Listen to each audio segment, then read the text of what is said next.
Assalamualaikum warahmatullahi wabarakatuh.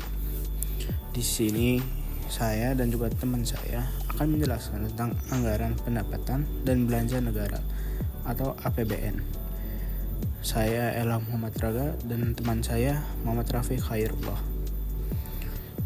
Pengertian anggaran pendapatan dan belanja negara APBN merupakan rencana keuangan tahunan pemerintah Indonesia yang disetujui oleh Dewan Perwakilan Rakyat.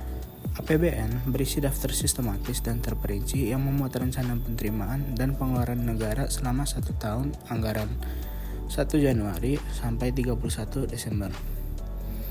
Selanjutnya ada fungsi. Yang pertama, fungsi pengawasan.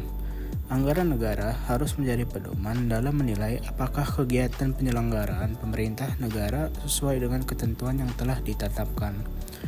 Kedua, fungsi alokasi. Anggaran negara harus diarahkan untuk mengurangi pengangguran dan pemborosan sumber daya serta meningkatkan efisiensi dan efektivitas perekonomian. Selanjutnya, fungsi distribusi. Kebijakan anggaran negara harus memperhatikan rasa keadilan dan kepatuhan. 4. Fungsi stabilisasi.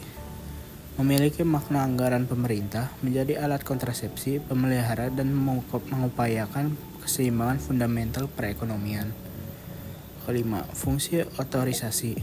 Anggaran negara menjadi dasar untuk melaksanakan pendapatan dan belanja.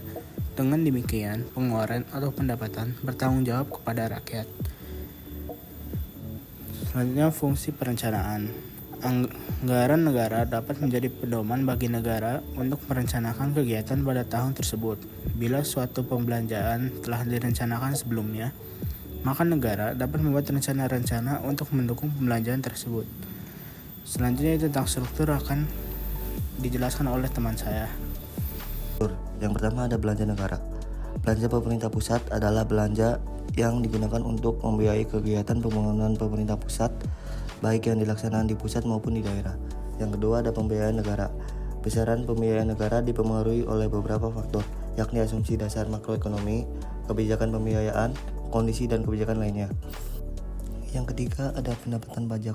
Pendapatan pajak dalam negeri terdiri dari pendapatan pajak penghasilan atau PPH, pendapatan pajak pertambahan nilai dan jasa dan pajak penjualan atas barang mewah, pendapatan pajak bumi dan pembangunan, pendapatan cukai dan lain-lain. Yang keempat ada pendapatan negara. Pendapatan negara didapat melalui penerimaan perpajakan dan penerimaan bukan pajak. Penerimaan perpajakan untuk APBN biasanya melalui kepabean dan cukai, penerimaan pajak dan hibah. Yang kelima ada penerimaan negara bukan pajak atau PNBP.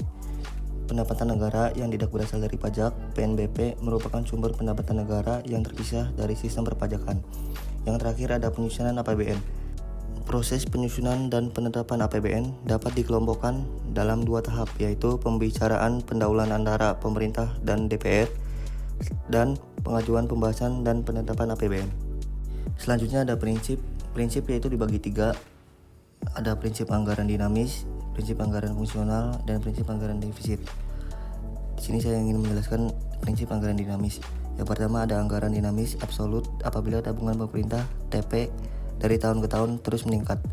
Yang kedua ada anggaran dinamis relatif apabila presentasi kenaikan TP terus meningkat atau presentasi ketergantungan pembiayaan pembangunan dan pinjaman luar negeri terus menurun.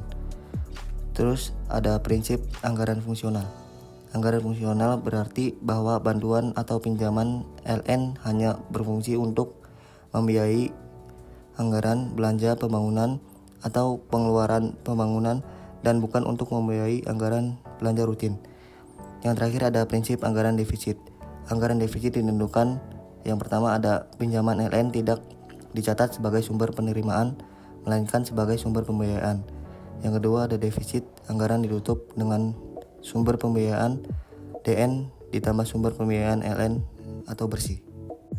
Sekian materi yang bisa kami sampaikan, kurang lebihnya mohon maaf. Wassalamualaikum warahmatullahi wabarakatuh. Terima kasih semua.